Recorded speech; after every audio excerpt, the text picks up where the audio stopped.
Mi nombre es Jonathan Rodríguez Zavala, soy estudiante de Psicología de la UDI. Hoy me correspondió el razonamiento lógico y el razonamiento abstracto. Razonamiento lógico es la actividad mental que permite organizar y estructurar las ideas para llegar a una conclusión, y es uno de los componentes de la inteligencia general. Desde las matemáticas, el razonamiento lógico es el proceso de obtener conclusiones a partir de premisas y proposición. Las premisas la determinan conclusión verdadera y conclusión falsa. Ejemplos. El ajedrez estimula la capacidad de atención y concentración, mejora el razonamiento lógico y la memoria, así como habilidades de cálculo y análisis. Rompecabezas. Estimula y obliga al cerebro a utilizar estrategias y razonamientos, memoria, atención y lógica. Razonamiento abstracto. Evalúa la capacidad para resolver problemas lógicos deduciendo consecuencias de la situación planteada. El razonamiento abstracto son las bases de las habilidades cognitivas. Ejemplo. En este ejercicio podemos ver que se basa en que un punto va en contra de la manecilla del reloj de esquina a esquina y ya evidenciando sería el punto 5.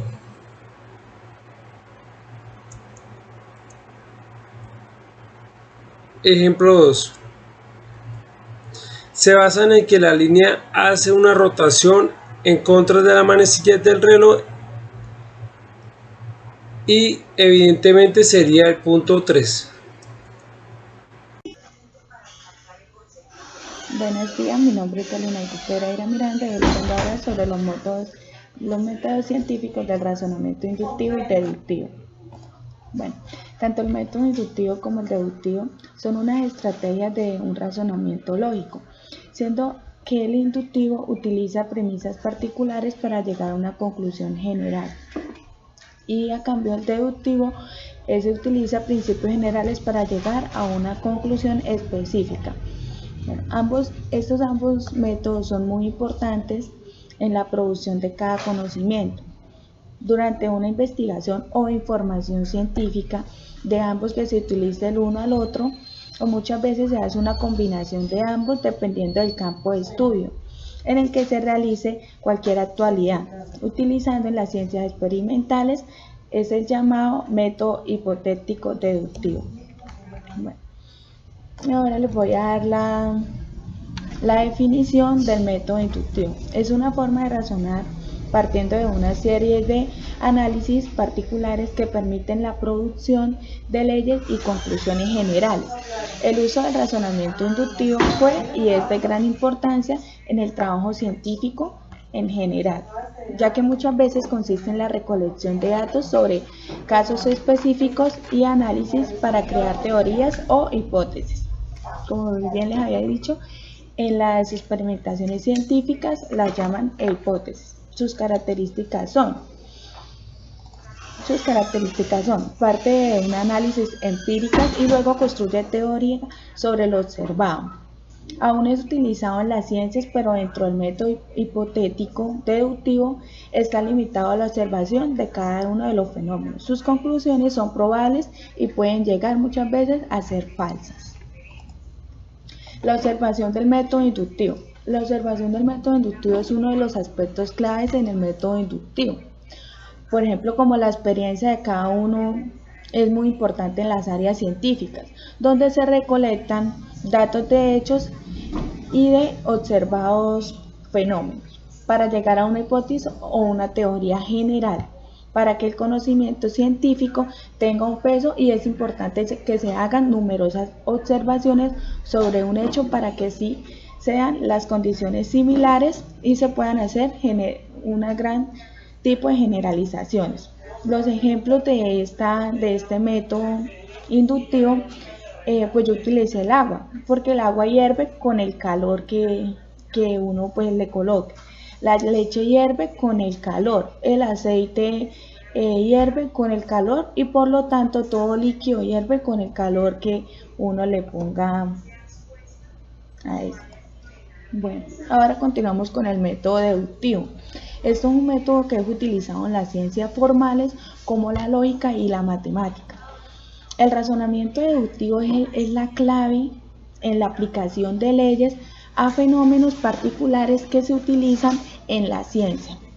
También es una forma jerárquica de razonamiento, ya que se parte de muchas generalizaciones que poco a poco se aplican a casos particulares. Esto se hace a los métodos deductivos, que es muy útil para producir el conocimiento de cada uno de los anteriores. También es muy práctico cuando es imposible o es muy difícil observar las causas de una persona que, si ella llega a ser, puede causar consecuencias que producen, por ejemplo, acá están los ejemplos del método deductivo. Todas las mujeres son mortales. Simone Weil es una mujer. Conclusión. Por lo tanto, Simone es mortal. Otro ejemplo que se presenta cuando se piensa en los seres vivos y es su genética.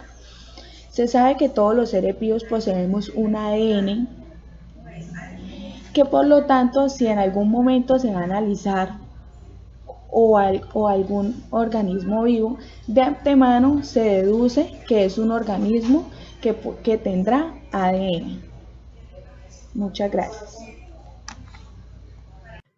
Buenas tardes, mi nombre es María José Valencia Celis y el día de hoy voy a explicar lo que son los silogismos categóricos. Entonces, tenemos que un silogismo categórico es un tipo de argumento inductivo compuesto por tres proposiciones categóricas. Aquellas tres proposiciones son premisa 1, premisa 2 y conclusión. Ahora, cada una de estas tres proposiciones puede pertenecer a una de las siguientes cuatro formas. El primero es el grupo A, universal afirmativa, que significa todo S es P. El segundo es el grupo E, universal negativa, que significa ningún S es P. El tercero es el grupo I, particular afirmativa, que significa algunos S son P. Y el cuarto, que es el grupo o particular negativa, que significa que algunos S no son P. Entonces, estos son algunos ejemplos. El primero es el siguiente. Todos los costeños son colombianos. Algunos profesores son costeños, por tanto, algunos profesores son colombianos. Tenemos entonces la premisa 1, la premisa 2 y esta vendría siendo la conclusión. Sabemos que es la conclusión porque hay una línea aquí que delimita entre las premisas y la conclusión. Y cada proposición, como dije, pertenece a un grupo. Vemos acá que la primera premisa pertenece al grupo A porque es universal afirmativa, la segunda pertenece al grupo I porque es particular afirmativa y por último, la tercera es que pertenece al grupo I, es particular afirmativa, como vemos ahí. El segundo ejemplo es el siguiente. Ningún pez es mamífero. Todas las ballenas son mamíferos, por tanto, ninguna ballena es un pez. Premisa 1, premisa 2 y conclusión. Vemos que la premisa 1 pertenece al grupo E porque es universal negativo. La segunda es también universal afirmativa o del grupo A. Y la segunda vemos también que es grupo E o universal negativa. Ahora, los silogismos tienen una forma estándar. Este vendría siendo el primer paso para el análisis de ellos y por eso es importante tenerlos en cuenta. Entonces, la forma estándar está dividida en tres términos: término mayor, término menor y término medio. ¿Cómo sabemos cuál es el término mayor? Sencillo, el término mayor siempre va a ser el predicado de la conclusión. Y como sabemos, esta vendría siendo la conclusión. Y si estamos buscando el predicado, sería este, colombianos. Por tanto, el término mayor o término P vendría siendo colombianos. El término menor siempre va a ser el sujeto de la conclusión. Y si sabemos que esta es la conclusión, sabríamos que este es el sujeto. Por tanto, profesores sería el sujeto de la conclusión o término menor o término S. El término medio es aquel que se repite en la premisa 1 y en la premisa 2, pero que no aparece en la conclusión. Entonces vemos aquí que costeño se repite aquí, pero no se repite aquí. Entonces este sería el término medio. Ahora también es importante establecer cuál de las dos premisas sería la premisa mayor y la premisa menor. Vemos que la premisa mayor siempre va a ser donde esté el término mayor. Y si sabemos que el término mayor es colombianos porque es el predicado a la conclusión, tenemos que buscar este término entre estas dos premisas. Vemos que está aquí, entonces por eso esta sería la premisa mayor. La premisa menor es lo mismo, estaría donde esté el término menor. Y si el término menor es profesores, porque es el sujeto de la conclusión, hay que buscar dónde de las dos premisas está profesores. Está aquí, por tanto, esta sería la premisa menor. Ahora, lo mismo en este ejemplo. Vemos aquí, ningún pez es mamífero, todas las ballenas son mamíferos, por tanto, ninguna ballena es un pez. El término mayor vendría siendo el predicado a la conclusión, que es pez, como vemos aquí, o término P. Aquí, sujeto a la conclusión, o término menor vendría siendo ballena, pues porque este es el sujeto. Y el término medio vendría siendo mamíferos, porque es el que se repite aquí y se repite aquí y no aparece en la conclusión. Y lo mismo, premisa mayor va a ser donde está el término mayor. Término mayor pez, pez está aquí. Y término menor o premisa menor va a ser donde está el término menor, que es ballena, y ese está aquí. Por eso esta sería la premisa menor. Gracias. Gusto en saludarlos. Mi nombre es Datsy Vega, estudiante de segundo semestre de la Universidad de Investigación y Desarrollo UDI. Hoy quiero contarles un tema muy importante para ustedes, el cual es la validez de un argumento y la prueba formal de validez. ¿Sí? Esto se deduce en el método semántico y método sintáctico. Por lo tanto, es importante entender y comprender qué es un argumento válido. La validez como tal del argumento es una propiedad de su forma. Por lo tanto, el argumento válido no deja de serlo por el hecho de tener premisas falsas y conclusiones verdaderas y viceversa. ¿Sí? Un ejemplo claro. Algunos S son M, todos los M son P y algunos S son P. Para llevarlo pronto a un escenario un poco más realista, puedo decir, algunos hombres son empresarios, todos los empresarios son inteligentes y algunos hombres son inteligentes. Como conclusión, vemos que es bastante coherente en la propuesta de la oración que se ha mencionado anteriormente. Sigue esa continuidad lógica que se ha construido. Un argumento es válido si y solo si toda interpretación o asignación de valores que hace verdadera al conjunto de premisas hace también verdadera la conclusión, ¿sí? Por lo tanto, pues es como lo que les he mencionado anteriormente. Es importante también que ustedes conozcan que existen dos mecanismos que demuestran como tal la validez de argumento, ¿sí? Estos mecanismos son los métodos semánticos y el método sintáctico. En el método semántico vamos a ver que consiste en el uso de las tablas de verdad, ¿sí? Estas tienen como objeto saber el valor de las tablas de conclusión, donde la conclusión es una consecuencia lógica de las premisas. Para determinar como tal esta validez, vamos a seguir una serie de procesos que nos permiten, digamos, esta construcción. Se escribe primero como tal el argumento deductivo en lenguaje simbólico utilizando la lógica proposicional. Se realiza una tabla de la verdad para las proposiciones, lo que permite determinar la verdad del argumento deductivo. Y se examina el valor de la verdad. Si su valor de la verdad es verdadero, entonces el argumento deductivo es válido. Por consecuente, pues vamos a mostrarles un ejemplo muy básico, muy sencillo, para que se pueda entender muchísimo mejor ya la temática. Es importante que para iniciar identifiquemos lo que son las proposiciones. En este caso, en la frase me muestra hace frío o calor. Entonces vemos que hay dos proposiciones, que es no hace frío, por lo tanto, hace calor. Y esto se puede ver y deducir por el argumento deductivo. En el argumento deductivo aquí vemos un ejemplo que me dice O, P, o Q, o no P, por lo tanto es Q. Como se menciona en el anterior ejemplo, o hace frío o calor, por lo tanto, no hace frío, por lo tanto, ¿qué va a hacer? Calor, ¿sí? Entonces, es importante también que seamos consecuentes con las leyes que se mantienen en los conectores y en el lenguaje simbólico. Por consiguiente, esta flecha que vemos aquí es el significado de entonces. En matemáticas existe este tipo de lenguaje. Entonces la flecha significa entonces y tiene unas reglas que se deben respetar para la consecución de una muy buena tabla de la verdad, ¿sí? Aquí vamos a ver un ejemplo muy básico. Como sabemos que únicamente son dos proposiciones, eso es lo que vamos a tener en cuenta, lo vamos a elevar a la 2 y vamos a hacer entonces 4 líneas, 2 verdaderas y 2 falsas. Por consiguiente, esta sería la hilera que vamos a realizar en P, ¿no? 2 verdaderas y 2 falsas. En Q vamos a hacer un intervalo, verdadero, falso, dependiendo, ¿sí? Consecuente, la ecuación que se nos entrega es P, entonces Q. ¿Qué es importante analizar?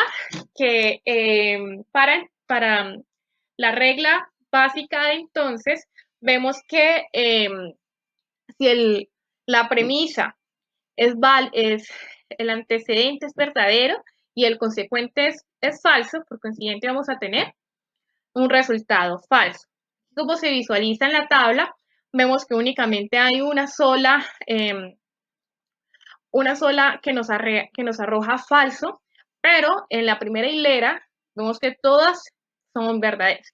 Por consiguiente, como todas las de arriba son verdaderas, este argumento es válido, cumple con las funciones ni las reglas de razonamiento establecidas. Bueno, ahora vamos a ver el método sintáctico. En el método sintáctico es el análisis como tal de las funciones o relaciones de la concordancia y jerarquía que guardan las palabras cuando se agrupan entre sí en forma de sintagmas, oraciones simples y oraciones compuestas de proposiciones, ¿sí? Vamos a ver acá un ejemplo sencillo de una frase pequeña que dice, mi tía me compró un libro y mi amigo dice que es estupendo, ¿sí?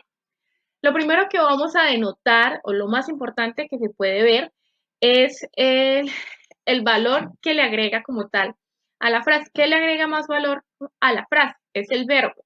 Entonces vamos a identificar el verbo, en este caso es compró. Y el segundo paso es identificar el sujeto. El sujeto es, en este caso, mi tía. Ya el tercer paso es identificar el predicado y el predicado es lo que no es sujeto. En este caso sería, me compró un libro y mi amigo dice que es estupendo. ¿Sí? Ya digamos, como cuarto, lo que sigue es que se puede identificar el sintagma del sujeto. Entonces vamos a dividir esta frase de mi tía en dos. Está el determinante, que es mi, y tía, que es el límite. Entonces, ahora vamos a hacer los complementos que hay como tal en el predicado y se van a dividir también en dos partes. Una, que es el complemento directo, y la otra que es el complemento indirecto. Complemento directo, en este caso es me compró un libro, es lo que se está diciendo, básico, me compró un libro, y el indirecto es que mi amigo me dice que ese libro es estupendo, ¿sí? Aquí podemos ver lo que ya anteriormente se hizo, es la determinación de, digamos, de desglosar todo los complementos de la frase como tal. Entonces vemos que en sujeto está el determinante, que es mi, tía, que es el límite, compró el verbo normal, y aquí pues se puede visualizar parte del predicado. Ya lo que son estos complementos como un, y mi, que es, son determinantes, complementos que hacen de la frase y, digamos, ya consecuente a esto, a lo que se mencionó, vamos a revisar nuevamente. Aquí ya se puede visualizar que está lo que es el predicado, toda la frase completa, me compré un libro y mi amigo dice que es estupenda, y lo que no, o sea, digamos que el predicado ya sabemos que es lo que no hace parte del sujeto, y aquí se visualiza lo que es el sujeto. Espero haberles explicado perfectamente lo que es este tema y les agradezco también por su atención. Espero tengan un excelente día.